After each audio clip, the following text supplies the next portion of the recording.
Hey, Melvin. How you doing? Can you sort of take me through the touchdown catch and what it was about that matchup that you were able to take advantage of last week? Just trying to make a play. Me and him actually joked around about it because I ran it a few times before that, and I was like, hey man, you're pretty fast, for a linebacker as big as you are. But if you drop it in the bucket, I'm gonna score a touchdown. And he laughed and he said, okay, we'll see. And it ended up happening. So it was funny, but man, it was just me in the moment, just trying to make a play. Didn't really have much time to think about, if I catch it, this and that. We were down, we needed to score. Defense was doing their job, and we needed to make a play, so I made it. Next up, Brandon. Melvin, do you feel any extra pressure to make Jeff Driskel's life easier? I mean, I know you want to take pressure off the quarterback every week, and Drew's a young guy, but when a backup comes in, do you guys feel that even more, I guess, across the board? There's no pressure. You always want to put your best foot forward every time you step on the field. And I want to be the best Melvin Gordon I could be. And, the guys want to be the best player that they could be when they're out there. So regardless of who's out there, that shouldn't change your drive or what you do or how you do it. Out there, I'm trying to make plays. I'm trying to score touchdowns. I'm trying to do my thing to help the team win, regardless of who's in. Next up, Troy. I'll ask you first, what does the cool chain stand for, TNF? And then the second part is, how do you guys finish these games? You went through some of this with the Chargers, too, where you're in and right to the end, and then for whatever, you can't get over the hump. What is the key to finishing games to get this team over the hump? Well, the chain means tied in forever. A lot of my boys from college, we all have it. But, yeah, you're right. I did go through a lot of this with the Chargers. It just have to be at some point where, each player from each position, every guy just got to put their foot down and just tell themselves, we're going to make a difference. We're going to make a change. And, we're going to find a way. It's not looking for other guys to make a play and trying to, slowly build momentum. You have to come out there knowing that, look, this is what I want to do. This is what we need to do as a team, and I'm going to be the guy to start this out. You want to be the guy. You don't want to look around for the guy to make a play. You want to be the guy. And I think once you put your foot down and make it up in your mind that, you know what, we're going to start winning these close games.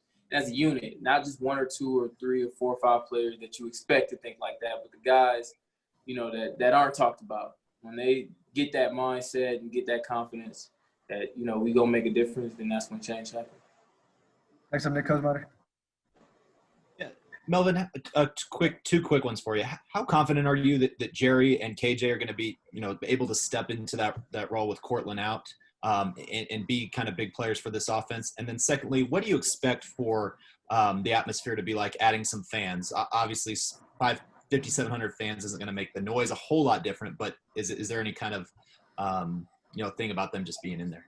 Yeah, but the young guys got to step up. It's sometimes in some situations, players you don't have to step up until maybe the end of the season or maybe the next year.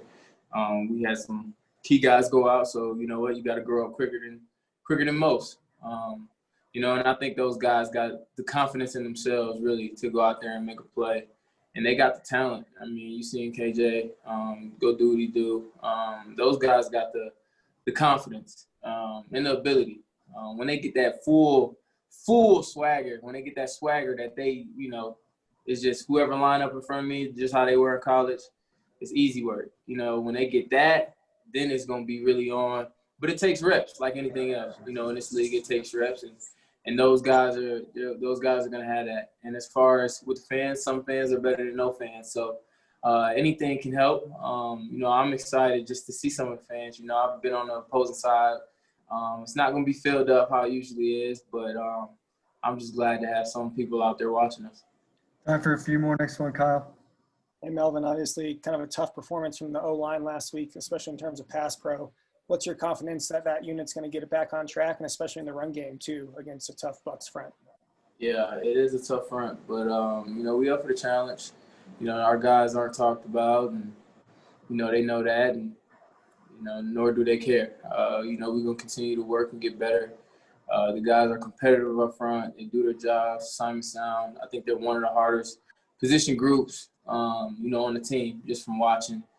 So I think those guys will be ready for whatever challenge. Yeah, we're young, and, we could gain a little bit more experience. But, as games go by, like with anything, I think guys will get more honed in and more confident in what they can do on top of what they already feel they can do. And, we going to have a great year. Final two, Zach and Brandon. Melvin, when you say guys need to put their foot down in order to turn things around at the end of games, when does that happen? Is that during the week? Is that right before that big play in the fourth quarter? And what's that look like? It starts in practice. To be honest, just what kind of how you go about the week, how you prepare, how you study, you're just ready for the moment. It's just getting yourself, you can't not prepare hard and kind of just go through the motions all week. Don't study, don't do anything, and then expect to be that guy on Sunday. It's only a handful of guys that can really do that and be successful, let alone, they probably, if they do that, they've been in the league for a long time and just kind of seen everything. But, we're a young team, and, it starts in practice. It starts in preparation. And when you go out there, you're just confident. You just know whatever look or whatever you throw at me, I'm ready for.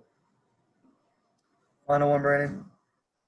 Well, I'm sorry to bring the mood down a little, but I imagine you talked to your old college teammate, James White. I know you tweeted at him. You're going to see him in a couple of weeks. Just could you, describe anything you want to about him and that relationship with his dad? Man, me and James, we went to college together, and always been a big role model to me. Always looked up to James. I call him Mr. Consistent. He do everything right on and off the field. I'm really close with his wife as well. We all went to school together. Just a person, you just hate to see bad things happen to such a good person. A guy that really tries to follow the code and do everything right. It's just, it was just sad, man. I know his family really well. Like I said, they watched me grow up into the man that I am today as well, and it was kind of sad. I seen it on the plane, and I hear that, his mom is doing well, so that's good. But, it's sad for him and his brother and his, their entire family to have to go through that. Such a big loss. I'm sure that he's a big pillar in their family, and it's sad. It's sad, and I just hope, James can get through it, him and his family, and find some happiness in it somehow.